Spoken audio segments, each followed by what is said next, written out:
Hello everybody and welcome to another episode of Box Office Talk. This is the show where I break down what happened at the box office, see if my predictions for the top 5 are correct, then make predictions for next week's top 5, so let's get right on into it. Last week I predicted that number 1 would be Beast, number 2 would be Bullet Train, number 3 would be DC League of Super Pets, number 4 would be Top Gun Maverick, and number 5 would be Thor Love and Thunder, and because of something that came completely out of nowhere, took me totally by surprise, I accidentally got 1 out of 5 of my predictions right, and it's not what you think. Number 1 was not Beast.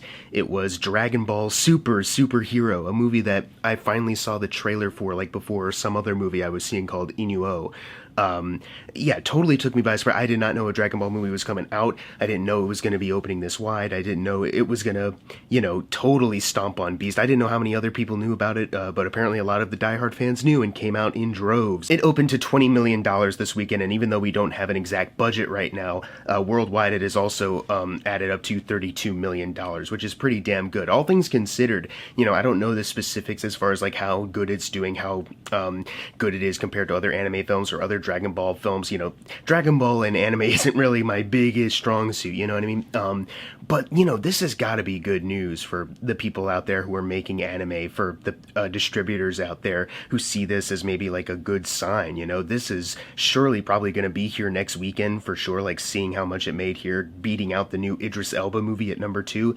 Yeah, this is a huge fucking win. But let's move on to number 2. Like I said, I don't really have a lot to say about this because it's not really my area of expertise. My number 1 opened at number 2, that being Beast, making $11 million on a budget of $36 million, so it's got a long way to go to double that. They would need $72 million to do so. Worldwide, they are already at $21 million, but that's only a $10 million difference.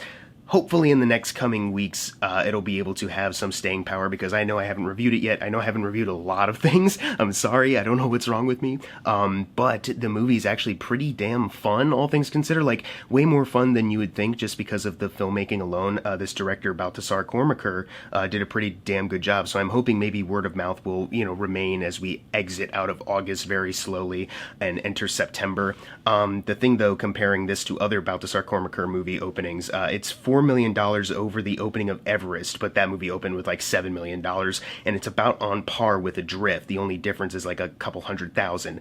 And speaking of Adrift, it needs $20 million to outgross the entire domestic run of that. Will it get that? Not sure yet. It's really hard to tell right now. Worldwide, it needs $36 million to outgross Adrift and to get into the higher ranks of the Baltasar Kormakur financial rankings. So good luck to Beast moving forward in the next couple weeks. Seriously, I have no idea how it's going to do.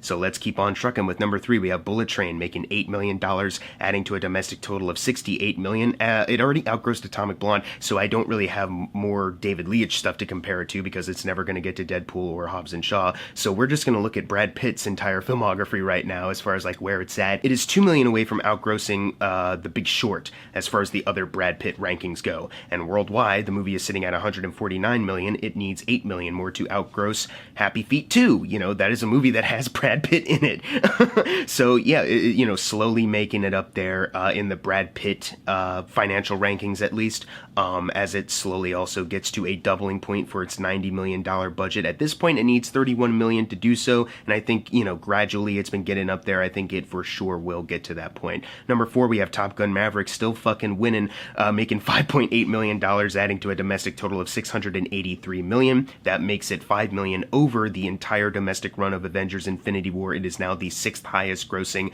domestic film of all time. It needs $17 million to outgross Black Panther and be number 5 to enter the top 5. And now it's slowing down a bit, but this movie, keeps surprising in every single way. So maybe it will be able to scrounge up $17 million more domestically at this point.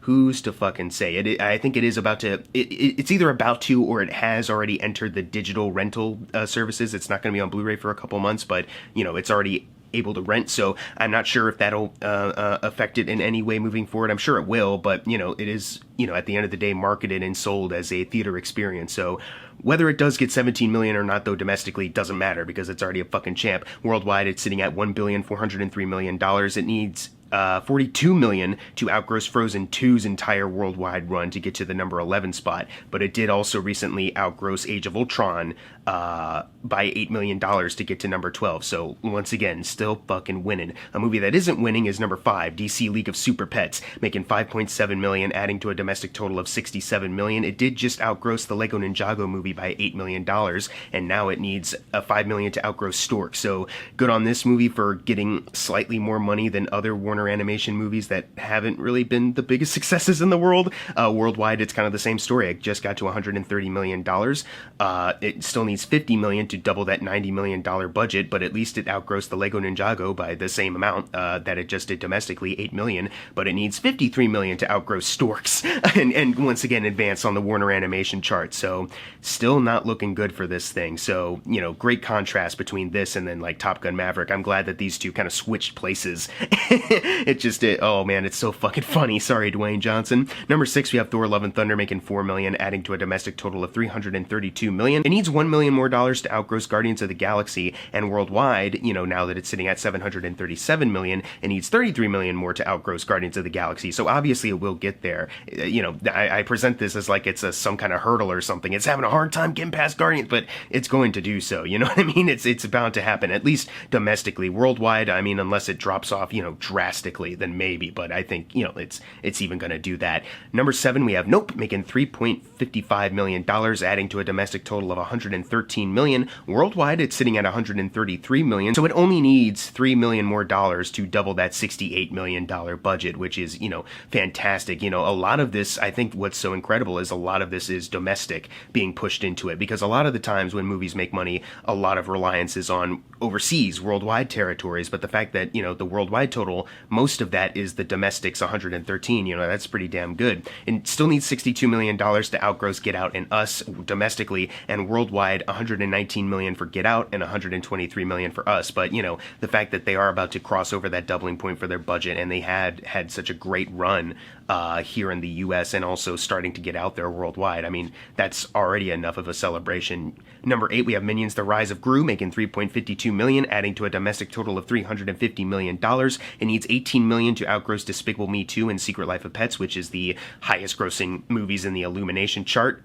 It is slowing down a bit, obviously. Well, it's been slowing down, but like, you know, 18 million, you know, Top Gun has more of a chance of getting 18 million than Minions, you know what I mean? But, you know, you never know, I guess. Worldwide, it's sitting at $833 million. It is already, I don't know if I've ever said this, it is already in the top 5 highest grossing worldwide Illumination films. It is number 5, but in order to get to number 4, it would need 52 million to outgross The Secret Life of Pets' overall run. Not sure if it's going to do that at this point either, but, you know, it's already there. It's already a success. I don't know why it's already a success. Let's move the fuck on to number 9, which is also a success, Where the Crawdads Sing, making 3.1 million, adding to a domestic total of $77 million.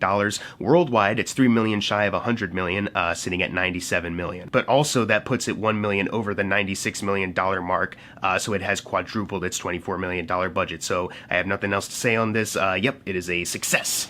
Really great success. Good, Reese Witherspoon. That's awesome. And finally, closing out the video, number 10, Bodies, Bodies, Bodies, the A24 movie that's doing about as well as you'd expect an A24 movie with a hard-to-market movie to do. Made $2 million this weekend, adding to a domestic total of $7 million. Still don't know what the budget is. Don't have a worldwide total, but I'm assuming it's doing fine? It's doing better than, like, some other movies out there. But now it's time for the fun part, the predictions for next week's top 5. By the way, if you got your predictions right for this week, you're going to get a shout out right now, unless you didn't get it right, or you predicted them, like, when the articles were coming out that Dragon Ball was going to be number 1. Like, you know, I see dates when you comment, right? But yeah, we only had one person get it right this weekend. But let's go into my predictions for next week. I'm going to go with number 1, The Invitation. Then number 2, Dragon Ball Super, Superhero. Number 3, 3,000 Years of Longing. Number 4, Beast. And number 5, Bullet Train. But what are your predictions for next week's top 5? Leave them in the comments below. And as always, thank you guys for watching. Make sure to subscribe. I'm Jackson Fulcher. See you guys next time.